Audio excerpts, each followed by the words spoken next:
صحیح مسلم میں جا کے نا غزوہ خندق والا چیپٹر کھول لیں تو آپ کو یہ حدیث مل جائے گی۔ حذیفہ ابن یمان رازدار رسول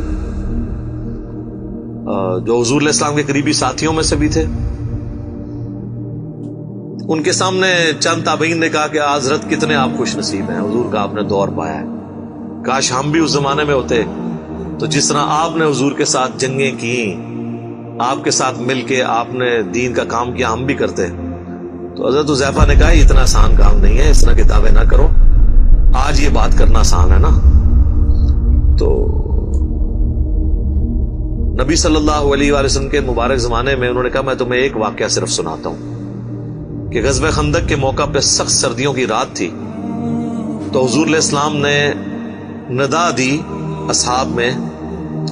کہ کون ہے جو جا کے کافروں کی جاسوسی کرے ایک سخت رات کے اندر اور جنت میں اللہ کے نبی کا پڑوس حاصل کر لے۔ اللہ اکبر، سبحان اللہ، اوتے کو نہیں کھلوتا۔ دوسری دفعہ آپ نے اناؤنسمنٹ کی، کوئی نہیں کھڑا ہوا۔ تیسری دفعہ اناؤنسمنٹ کی، کوئی نہیں کھڑا ہوا۔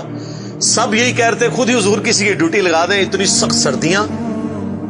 اور پھر کافروں کے تیروں کا اندیشہ بھی تھا، حتیٰ کہ بخاری مسلم میں آتا ہے کہ آپ علیہ السلام کی نماز عصر اور مغرب قضا ہو گئی تھی، اسی میں عشاء کے وقت میں جا کے آپ نے نمازیں پڑھی، کیونکہ وہ سامنے سے تیر آتے تھے۔ تو ظاہر ہے جو رات کو اگر یہاں سے کوئی جاسوسی کے لیے جاتا تو وہاں بھی تو ان کے ایجنٹ کھڑے ہوئے تھے۔ تو 3 دفعہ آپ نے اناؤنسمنٹ کی، چوتھی دفعہ آپ نے فرمایا حذیفہ،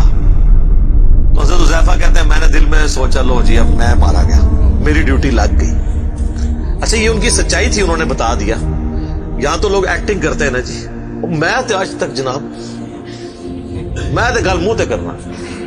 آج تک کسی بندے نو سنیا جو جھوٹے دے جھوٹے نو بھی وہ کہے کہ میں پیچھے گل کرنا، تکیہ کلام ہے کرتے رہو، میں تو منہ تے گل سیدھی کری دی جی۔ اچھا تو حضرت حذیفہ کہتے ہیں کہ حضور نے جب بلایا تو مجھے کہا جاؤ، ان کا میں تو پھر اب انکار تو نہیں کر سکتا تھا، تو حکم آ گیا۔ پہلے تو ایک آپشن بھی تھا بچنے کا، کہتے میں اپنی جگہ سے اٹھا اور میں دل میں سوچ رہا تھا کتنی ٹھنڈ بار اور اس حالت میں جاؤں گا۔ کہتے ہیں اللہ کی قسم جب میں اپنی جگہ سے اٹھا مجھے یوں لگا مجھے کسی نے نا کوئی کمبل اڑا دیا ہے، نہ نظر آنے والا، اور میں ایک گرم حمام میں داخل ہو گیا ہوں۔ یہ معجزہ ظاہر ہوا۔ اور کہتے ہیں میں سخت سردیوں کی رات میں اسی طریقے سے باہر چلا گیا، جا کے میں نے جاسوسی کی، اور کہتے ہیں کہ ایک لمحہ آیا کہ ابو سفیان میرے ایک تیر کے نشانے پہ تھا، تو میں نے کوشش کی کہ میں اس کو ادھر ہی مار دوں، لیکن مجھے حضور کی بات یاد آئی، آپ نے بھیجتے وقت کہا تھا کہ دیکھنا کسی پہ تیر نہیں چلانا، کوئی نواں ماز نہ کھول کے آ جائے، ایک کام نہ کریں۔ تو کہتے ہیں پھر میں رک گیا، ابھی حضور نے منع کیا، ظاہر ہے پھر رات کو جنگ چھڑ جاتی، پھر ایک نیا،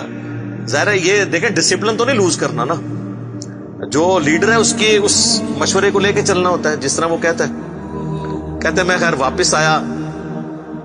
کہتے ہیں جیسے میں حضور کی مجلس میں داخل ہوا تو یہ تھرو آؤٹ ایک نہ نظر آنے والا ایک گرمائش والا کمبل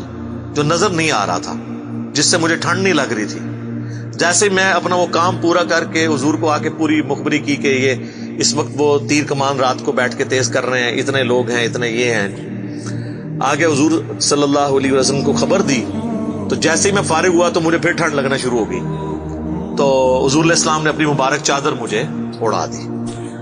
تو یہ وہ پوری حدیث ہے تیرے ہوتے جنم لیا ہوتا۔ تو یہ کہنا آسان ہے میرے بھائی، بڑا مشکل ہے۔ یہ غزوہ احد میں بھی یہ وہی لوگ تھے جنہوں نے حضور کے ہوتے ہوئے جنم لیا تھا، لیکن دیکھ لیں 700 میں سے صرف 80 بندے حضور کے ساتھ رہ گئے تھے،